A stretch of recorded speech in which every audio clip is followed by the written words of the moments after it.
매일 만나는 사람들에 대해 잠시 멈춰 생각해 본 적 있으신가요? 복도를 조용히 청소하는 관리인, 아침에 인사하는 버스 기사, 혹은 동네 가게에서 물건을 파는 점원. 그들은 누구일까요? 그들은 어떤 꿈을 꾸었을까요? 오늘 우리는 여러분 주변의 모든 사람에게 질문을 던지게 만드는 이야기를 들려드립니다. 한 남자가 교실 전체 앞에서 조롱당한 후 칠판 앞으로 나서 누구도 예상치 못한 일을 해냈습니다. 그는 단지 수학 문제를 푼 것이 아닙니다. 그는 자신의 인생을 풀어냈습니다. 이 영상의 마지막까지 함께해 주세요. 이 이야기는 여러분이 세상을 완전히 새로운 시선으로 바라보게 만들 것입니다. 2025년 4월 11일 서울 성북고등학교의 4교시 수학 시간은 늘 그렇듯 따분했다. 학생들은 시계를 흘끔거리며 수업이 끝나기를 기다렸다. 교실은 지우개 가루와 오래된 책 냄새로 가득했고 몇몇 학생들은 책상 밑에서 몰래 스마트폰을 만지작거렸다. 담임인 박준혁 선생님은 날카로운 말투와 빈정거리는 농담으로 유명했다. 그는 학생들에게 인기 있는 교사는 아니었다. 그저 참아내는 존재였다. 박준혁은 백분판에 복잡한 미분 방정식을 적으며 설명하고 있었다. 이 연쇄 법칙 문제를 잘 보세요. 이걸 놓치면 다음 단계로 못 넘어갑니다. 그의 목소리는 단조로웠고 학생들은 점점 더 산만해졌다. 그때 복도에서 희미한 삐걱거리는 소리가 들렸다. 청소부인 42세의 이재민이 바닥을 닦고 있었다. 그는 늘 그렇듯 조용히 꾸준히 걸레를 움직였다. 박준혁은 갑자기 말을 멈추고 문 쪽을 바라보더니 입꼬리를 올렸다. 오, 저기 이재민 아저씨 계시네. 그는 교실을 향해 큰 소리로 말했다. 이 아저씨, 이거 풀 수 있겠어요? 그는 마커로 백분판을 톡톡 두드리며 마치 퀴즈쇼 진행자처럼 도전장을 내밀었다. 몇몇 학생들이 킥킥거렸다. 크게 터진 웃음은 아니었지만 어색해서 몸을 꼼지름하게 만드는 그런 웃음이었다. 자, 이재민 아저씨, 박준혁은 계속했다. 항상 생각에 잠긴 표정이시던데 이 문제 한번 풀어보시죠. 학생들은 숨을 죽이고 복도에 서 있는 이재민을 바라보았다. 그는 청록색 유니폼을 입고 있었다. 가슴팍에는 이재민이라는 이름이 수놓아져 있었다. 그는 걸레를 손에 든 채 조용히 서 있었다. 이재민은 걸레를 벽에 기대 놓았다. 그는 눈 하나 깜빡이지 않았다. 천천히 교실 안으로 들어서며 말했다. 괜찮으시겠습니까? 그의 목소리는 낮고 차분했다. 마치 폭풍 전의 고요함 같았다. 박준혁은 눈썹을 치켜올리며 말했다. 어디 한번 해보시죠. 그의 목소리에는 장난기가 섞여 있었지만 어딘가 모를 긴장이 느껴졌다. 몇몇 학생들은 스마트폰을 꺼내 들었다. 한 여학생, 김소연이 속삭였다. 진짜 하려는 거야. 하지만 아무도 그를 막지 않았다. 이재민은 백분판 앞에 섰다. 그는 방정식을 바라보았다. 잠시 멈춘 그의 눈빛은 망설이는 것이 아니라 오래된 책을 펼치듯 깊이 생각하는 모습이었다. 그는 마커를 들고 글씨를 쓰기 시작했다. 화려한 제스처나 과장은 없었다. 단지 침착하고 정확한 선들이 백분판을 채워갔다. 교실은 이상할 정도로 조용해졌다. 마커가 백분판에 스치는 소리, 누군가 의자를 앞으로 기울이며 내는 삐걱거리는 소리만 들렸다. 이재민은 낮은 목소리로 설명하기 시작했다. 이건 연쇄법칙 문제입니다. 핵심은 내부 함수를 먼저 찾아내는 거예요. 그걸 분리하면 나머지는 훨씬 간단해집니다. 그의 설명은 마치 수십 년 동안 강단에 서 있던 사람처럼 자연스러웠다. 그는 자랑하거나 으스대지 않았다. 그는 단순하고 명확하게 학생들이 이해할 수 있도록 말했다. 마치 청소보다 가르침에 더 익숙한 사람 같았다. 이재민이 마커를 덮고 뒤로 물러섰다. 백분판은 깔끔하고 체계적인 풀이로 가득했다. 그는 박준혁을 바라보며 말했다. 이렇게 푸는 방법도 있죠. 그의 목소리에는 어떤 도전도 자만도 없었다.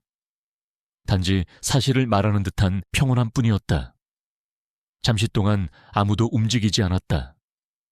뒷줄의 학생 최민수가 속삭였다. 와, 맞게 풀었어. 박준혁은 즉시 대답하지 않았다. 그의 입이 살짝 벌어졌지만 아무 말도 나오지 않았다. 웃음보다 더 큰 침묵이 교실을 채웠다. 이재민은 고개를 끄덕이고 문 쪽으로 걸어갔다. 그는 걸레를 다시 들고 복도로 나섰다. 박수도 자랑도 없었다. 단지 조용한 자신감만이 남았다. 그가 문을 나서려 할 때 앞줄에 앉은 이지훈이 소리쳤다. 잠깐요. 저거 그냥 머릿속으로 푸신 거예요. 이지훈은 평소 조용한 학생이었다. 그의 눈은 휘둥그레졌다. 박준혁이 마침내 입을 열었다. 맞게 풀었네. 하지만 그의 목소리에는 평소의 자신감이 없었다. 혼란 혹은 불편함에 가까운 무언가가 섞여 있었다. 이재민은 뒤를 돌아보며 말했다. 오래전에 숫자와 많이 놀았어요. 아직도 잊히지 않더라고요. 그는 어깨를 살짝 으쓱이며 미소를 지었다. 몇몇 학생들이 웃었다. 이번에는 그를 비웃는 웃음이 아니었다. 긴장이 풀리며 생긴 웃음이었다. 하지만 그 순간 교실은 더 이상 예전 같지 않았다. 무언가가 변했다. 마치 꿈에서 깨어나 현실로 돌아온 듯한 느낌이었다. 그날 오후 사건은 빠르게 퍼졌다.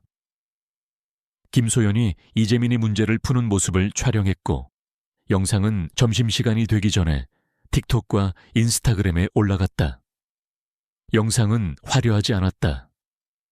흔들리는 화면에 이재민의 손이 백분판 위를 움직이고 배경에서 누군가 속삭이는 소리가 들렸다. 와, 진짜 푸네. 캡션은 간단했다. 우리 학교 청소부 아저씨가 수학선생님 압도함. 복도에서는 학생들이 수군거렸다. 이재민 아저씨 봤어. 박 선생님 완전 얼탔잖아.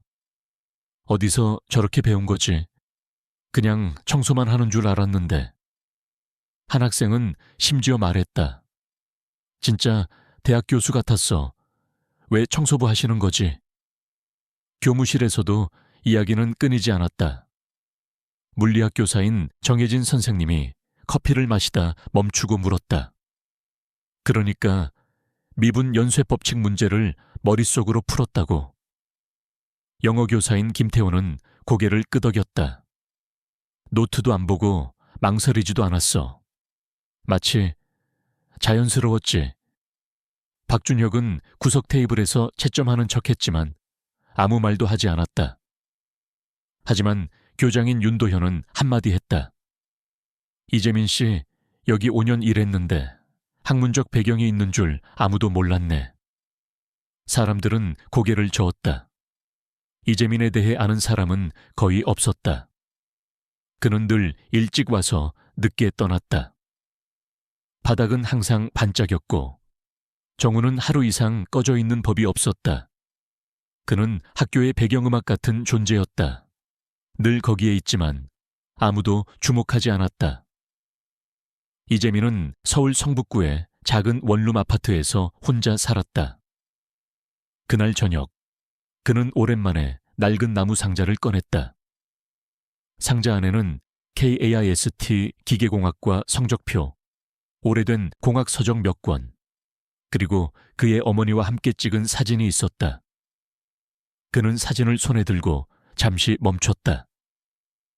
사진 속 어머니는 미소를 짓고 있었고 젊은 이재민은 졸업가운을 입고 있었다. 이재민은 부산에서 태어났다. 어린 시절 그는 호기심의 화신이었다. 자전거 바퀴, 라디오, 낡은 시계. 그는 무엇이든 분해하고 다시 조립했다. 그의 어머니 박영희는 홀로 그와 여동생을 키웠다. 그녀는 낮에는 식당에서 일하고 밤에는 재봉 일을 했다. 하지만 매일 밤 그녀는 아이들에게 책을 읽어주었다. 공기놀이보다 책을 먼저 잡아 그녀는 말했다. 세상은 문을 잠그려 하지만 네 열쇠를 가져가면 아무도 막을 수 없어. 이재민은 그 열쇠를 얻었다. 고등학교 졸업생 대표, 전국 수학 올림피아드 금메달, 그리고 KAIST 기계공학과 전액 장학금. 대학 1학년 때 그는 동기들 사이에서 이미 두각을 나타냈다. 교수들은 그의 이름을 출석부에서 보고 주목했다. 그는 복잡한 공학 문제를 풀며 동기들을 가르쳤다. 그의 꿈은 간단했다. 로봇 공학자가 되어 세상을 바꾸는 것. 하지만 2학년이 되던 해 모든 것이 무너졌다. 어느 날 어머니가 전화로 말했다. 재민아, 좀 아파서 병원에 있어. 그는 당장 부산으로 내려갔다. 병원 침대에 누운 어머니는 창백했다. 의사는 말했다. 췌장암이에요. 이미 많이 진행됐습니다. 이재민은 학기를 휴학했다. 그는 어머니를 돌보며 병원비를 마련하기 위해 아르바이트를 시작했다. 식당 서빙, 건설 현장, 야간 경비, 그는 무엇이든 했다. 어머니가 세상을 떠났을 때 이재민은 21살이었다. 그는 집도 돈도 돌아갈 곳도 잃었다. 여동생은 아직 고등학생이었고 그는 그녀를 돌봐야 했다. 그는 말했다. 다시 학교로 돌아갈 거라 생각했어요. 하지만 삶은 기다려주지 않더라고요. 그는 학업을 포기하고 생계를 위해 일했다. 창고 정리, 배달, 공장 조립 라인, 그는 끊임없이 움직였다. KAIST는 점점 더 먼 꿈이 되었다. 그의 성적표는 상자 속에 묻혔고 꿈도 함께 묻혔다. 다음 날 무언가가 달라졌다. 학생들은 이재민을 찾기 시작했다. 복도에서 청소 도구함 앞에서 그들은 조심스럽게 다가왔다. 2학년생인 박지영은 수학책을 들고 말했다. 이재민 아저씨, 이 문제 좀 봐주실 수 있나요? 그는 잠시 멈췄다. 그의 눈에는 놀라움과 망설임이 섞여 있었다. 오랜만이야, 그는 말했다. 하지만 해보자. 그는 학생들과 함께 바닥에 앉아서 문제를 풀기 시작했다. 그는 교사가 아니었다. 그는 그저 그들과 함께 공책을 펼치고 질문을 던지며 대화했다. 그의 설명은 간단하고 명확했다. 그는 학생들이 이해하지 못할 때 절대 짜증내지 않았다. 그는 다시 물었다. 여기서 뭘 놓쳤는지 보자. 천천히 생각해봐. 학생들은 점점 더 많이 모였다. 점심시간이면 복도는 그의 작은 교실이 되었다. 누군가는 농담처럼 말했다. 이재민 아저씨 수업이 박 선생님보다 낫네. 그 말은 농담이 아니었다. 학생들은 그의 설명을 들으며 수학을 두려워하지 않게 되었다. 도서관 한쪽 구석은 곧 이재민 세션이라는 이름으로 불렸다. 매주 화요일과 목요일, 학생들은 공책과 연필을 들고 모였다. 이재민은 그들을 위해 간단한 문제집을 만들었다. 그는 종이에 손으로 문제를 적고 복사해서 나눠주었다. 그는 말했다. 답을 찾는 게 중요한 게 아니야. 어떻게 찾는지 아는 게 중요해. 하지만 모두가 이재민의 변화를 환영한 것은 아니었다. 박준혁은 점점 더 조용해졌다. 그는 교무실에서 이재민의 세션을 언급하지 않았다. 어느 날 그는 동료 교사에게 툭 던지듯 말했다. 흥분할 일이 아니야. 그는 자격증도 없잖아. 그냥 청소부야. 그의 목소리에는 날카로운 무언가가 있었다. 정혜진 선생님은 그를 바라보며 말했다. 준혁 선생님, 그는 아이들에게 영감을 주고 있어요. 그게 중요한 거 아닌가요? 박준혁은 대답하지 않았다. 그는 고개를 돌리고 서류를 뒤적였다. 하지만 그의 눈빛에는 불편함이 가득했다. 한편 학부모들 사이에서도 소문이 퍼졌다. 대부분은 이재민을 응원했다. 한 학부모는 교장에게 전화해서 말했다. 우리 아이가 수학을 좋아하게 됐어요. 이재민 씨 덕분이에요. 하지만 모두가 긍정적이지는 않았다. 익명의 학부모가 학교에 전화했다. 청소부가 학생들을 가르치는 게 적절한가요? 자격증은 있나요? 배경 조사는 했나요? 교장 윤도현은 단호하게 대응했다. 이재민 씨는 우리 학교 직원입니다. 그는 아무 잘못도 하지 않았어요. 진심으로 걱정하셨다면 제게 직접 오셨을 겁니다. 그는 이재민에게 이 일을 말하지 않았다. 하지만 이재민은 무언가를 느꼈다. 사람들이 그를 바라보는 눈빛이 달라졌다. 호기심, 존경, 그리고 약간의 불편함이 섞여 있었다. 이재민의 이야기는 성북교만 국한되지 않았다. 비슷한 이야기는 멀리 미국에서도 일어났다.